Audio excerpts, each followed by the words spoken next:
Urutan pelaksanaan ibadah haji. 1. Memulai ihram dari mikat yang telah ditentukan. Mikat merupakan batas waktu dan tempat dilakukannya ibadah haji dan umrah. Mikat terbagi ke dalam dua jenis, yakni mikat zamani, batas waktu, dan mikat makani, batas tempat. Batas waktu berhaji adalah pada bulan Syawal, Zulkaidah, dan Zulhijjah. Sementara itu, batas tempatnya tergantung dari kedatangan jemaah haji.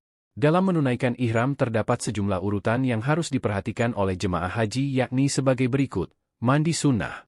Wudu menggunakan pakaian ihram. Menunaikan sholat sunnah ihram. Mengucapkan niat haji. Berangkat menuju Arafah dengan membaca talbiyah.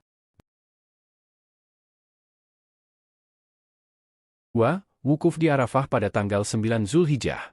Pelaksanaan wukuf adalah sejak tergelincir matahari, zuhur, di hari Arafah, 9 Zulhijjah, hingga terbit fajar, subuh, malam Idul Adha, 10 Zulhijjah. Jika jamaah haji tidak berada di Arafah pada rentang waktu yang ditentukan tersebut, maka dianggap telah luput wukuf dan ibadah hajinya tidak sah.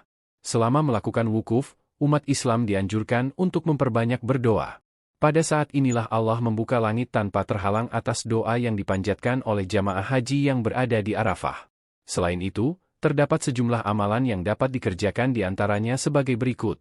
Mengerjakan sholat zuhur dan asyar dengan cara jama' kasar takdim mendengarkan khutbah wukuf, memperbanyak zikir, membaca Al-Quran, mengerjakan sholat maghrib dan isya dengan cara jama' kasar takdim. 3. Mabit, menginap, di Musdalifah. Mekah Musdalifah merupakan tempat yang berada di antara Arafah dan Mina. Sesaat setelah tengah malam sampai sebelum terbitnya fajar, jemaah haji akan mulai berangkat dari Arafah menuju Mina. Sesampainya di Musdalifah, jemaah haji harus berhenti walaupun sebentar. Amalan ini disebut dengan mabit. Jemaah haji yang datang sebelum tengah malam, diwajibkan untuk menunggu hingga tengah malam. Ini karena waktu-waktu pelaksanaan mabit adalah dari tengah malam sampai terbit fajar. Saat berada di Musdalifah, ada beberapa amalan yang bisa jemaah haji kerjakan, seperti berikut ini.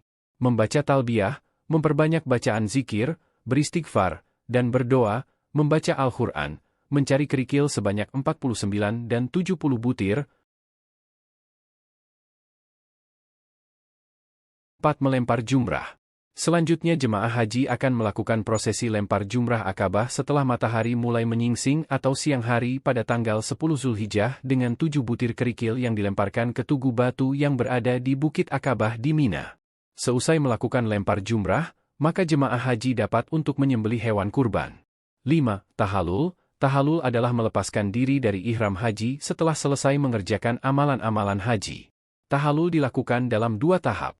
Pertama, tahallul awal dilaksanakan setelah selesai melontar jumrah Akabah dengan cara mencukur sekurang-kurangnya 3 helai rambut. Setelahnya, jemaah haji boleh mengerjakan semua hal yang dilarang pada waktu ihram, seperti memakai pakaian biasa, kecuali melakukan hubungan suami istri. Setelah selesai melakukan tahallul awal, jemaah haji berikutnya melaksanakan tawaf ifadah, mengelilingi Ka'bah. Bagi jamaah yang melakukannya pada hari itu juga, maka bisa langsung menuju Mekah untuk tawaf, dalam rangka mendapatkan waktu afdol. Meskipun tidak ada batasan waktu dalam rangkaian ini tetapi sebaiknya dilaksanakan sebelum berakhirnya hari tasyrik tanggal 11, 12, dan 13 Zulhijjah. Selesai melakukan tawaf ifadah, mengelilingi Ka'bah, disunahkan untuk mencium Hajar Aswad, batu hitam, lalu sholat sunnah 2 rakaat di dekat makam Ibrahim, berdoa di Multazam, dan sholat 2 rakaat di Hijr Ismail, semuanya ada di kompleks Masjidil Haram. Kemudian jamaah melakukan sa'i antara Bukit Syafa dan Marwa diakhiri dengan tahallul kedua, yaitu mencukur, memotong rambut sekurang-kurangnya 3 helai. Dengan demikian, seluruh perbuatan yang dilarang selama ihram telah dihapuskan, sehingga semuanya kembali ke Mina sebelum matahari terbenam untuk mabit di sana. Selepas itu, jemaah haji sudah diperbolehkan untuk bebas dari larangan ihram, termasuk melakukan hubungan suami istri. 6. Menginap di Mina. Jemaah haji akan kembali menuju ke Mina setelah mengerjakan rangkaian tahallul kedua. Mabit ini dilakukan di hari tasyrik tepatnya pada tanggal 11, 12, dan 13 Zulhijjah. Setelah matahari tergelincir pada hari tasyrik, maka jemaah haji akan melempar 3 jumrah yang masing-masingnya terdiri dari 7 kali. Ketiga jumrah tersebut adalah jumrah ula, wusta, dan akabah. Setelah itu, jemaah haji dapat kembali menuju Makkah dan seluruh rangkaian ibadah haji telah selesai.